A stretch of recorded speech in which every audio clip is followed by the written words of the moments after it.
सास का घूंघट पार्ट 3।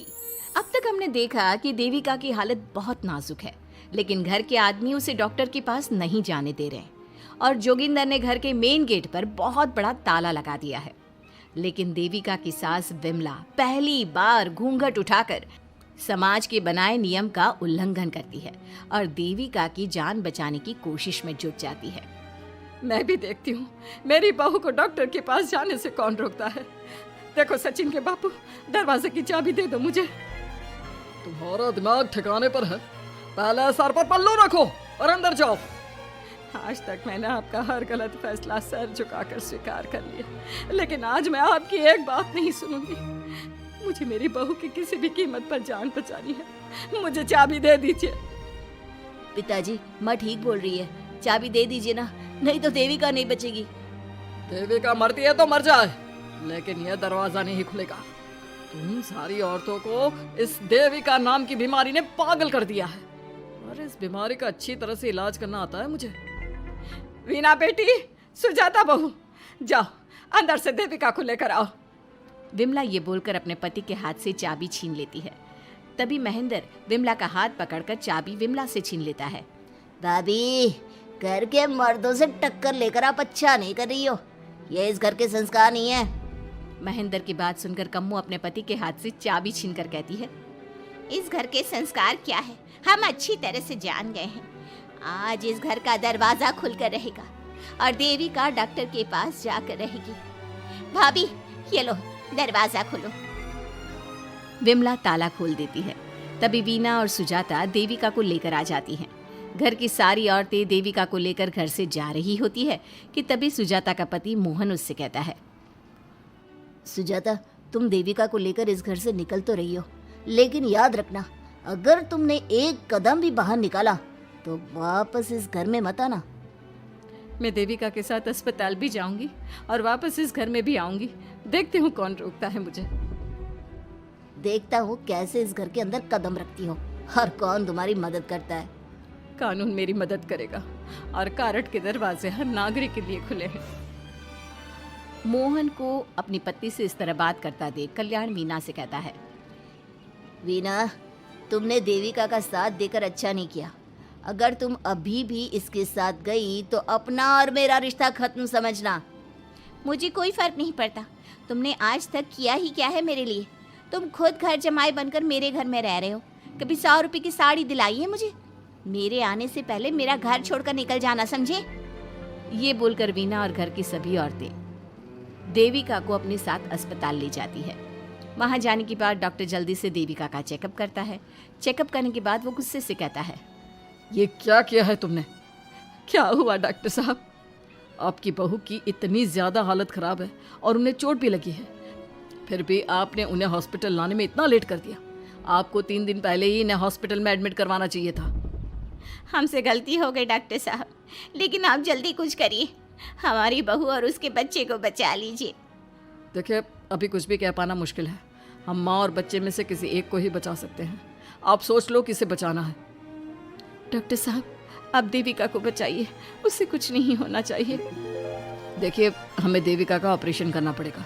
आप इनके पति को बुलाइए, हमें कुछ पेपर पर साइन करवाने हैं। डॉक्टर की बात सुनकर सभी औरतें सोच में पड़ जाती हैं। तभी वीना कहती है, डॉक्टर साहब, इनके पति नहीं आ सकते। ये इनकी सास है विमला देवी, आप इनसे साइन करवा लीजिए। लेकिन पेशेंट की हालत इतनी नाजुक है, इनके पति है कहाँ? वो अपने आदमी होने का धर्म निभा रहा है। पति धर्म के बारे में उसे कुछ नहीं पता।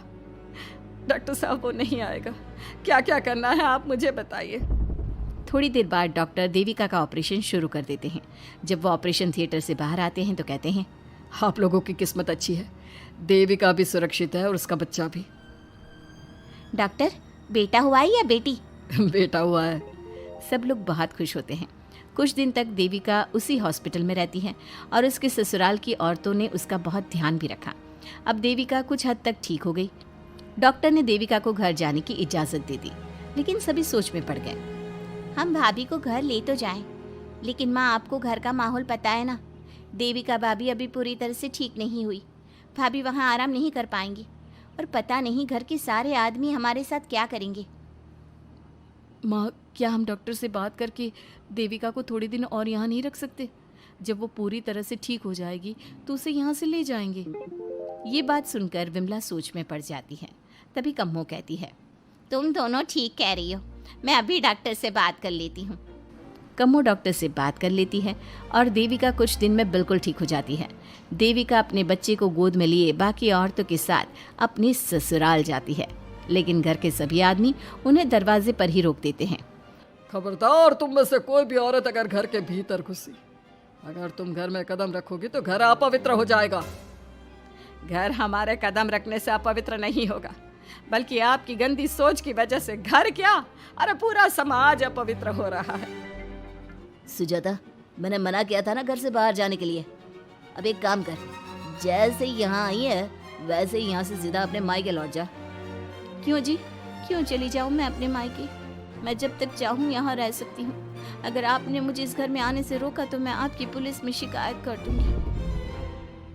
वीना, इन सब की तरह तुम्हारा भी दिमाग खराब हो गया है। अब मैं तुम्हें बिल्कुल बर्दाश्त नहीं करूंगा। तुम्हें ऐसी सजा दूंगा कि तुम याद रखोगी।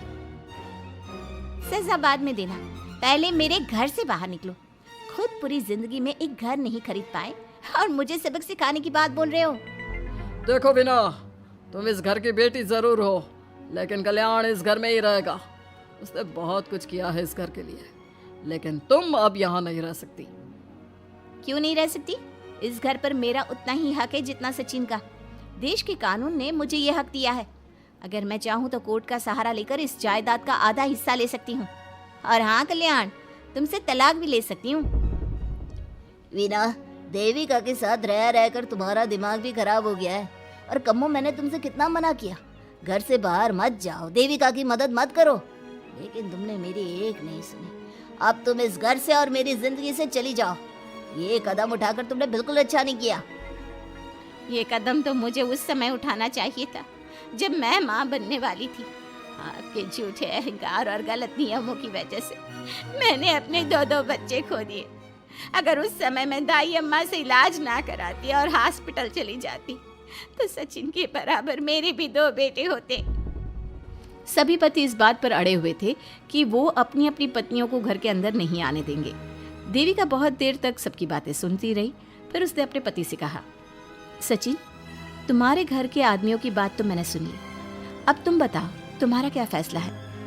देविका, मुझे माफ कर दो, मैं तुम्हारे लिए कुछ नहीं कर सकता, मैं मजबूर हूँ। मुझे पता था सचिन, तुम्हारा यही जवाब होगा। मुझे अपने आप पर हैरानी है कि मैंने बिना रीढ़ की हड्डी वाले आदमी से प्यार ही क्यों किया, शादी क्यों की। अब मैं आप सबसे बस आखिरी बार पूछ रही हूँ, तुम हमें अंदर आने दे रहे हो या नहीं, या मैं पुलिस को फोन करूँ? देविका, आज तक हमारे गांव में पुलिस ने कभी कदम नहीं रखा और तू हमारे घर के दरवाजे पर पुलिस को लेकर आएगी? तेरी हिम्मत कैसे हुई ये बात करने की? आज तक इन औरतों ने घर से बाहर कदम नहीं निकाला था और 2-4 दिन में तूने इन सबको इनके अधिकार भी याद करा दिए। अब तो तुम बिल्कुल इस घर में नहीं आ सकते। घर की औरतें घर के बाहर खड़ी थी और घर के आदमी घर के दरवाजे पर। उनकी लड़ाई देखकर पूरा गांव इकट्ठा हो गया। देविका को अस्पताल पहुंचाकर घर की औरतों ने काम तो अच्छा किया। इस काम से देविका और उसके बच्चे की जान भी बच गई, लेकिन इनकी जान बचाने की कीमत घर की औरतों को कैसे चुकानी होगी, इसके लिए आपको आने वाला एपिसोड देखना होगा। और हमारे प्यारे दर्शकों, हमें कमेंट करके ज़रूर बताइए कि देविका के साथ बाकी औरतों को क्या करना चाहिए। क्या उन्हें घर के अंदर जाने के लिए संघर्ष करना चाहिए या फिर वो घर छोड़कर चले जाना चाहिए?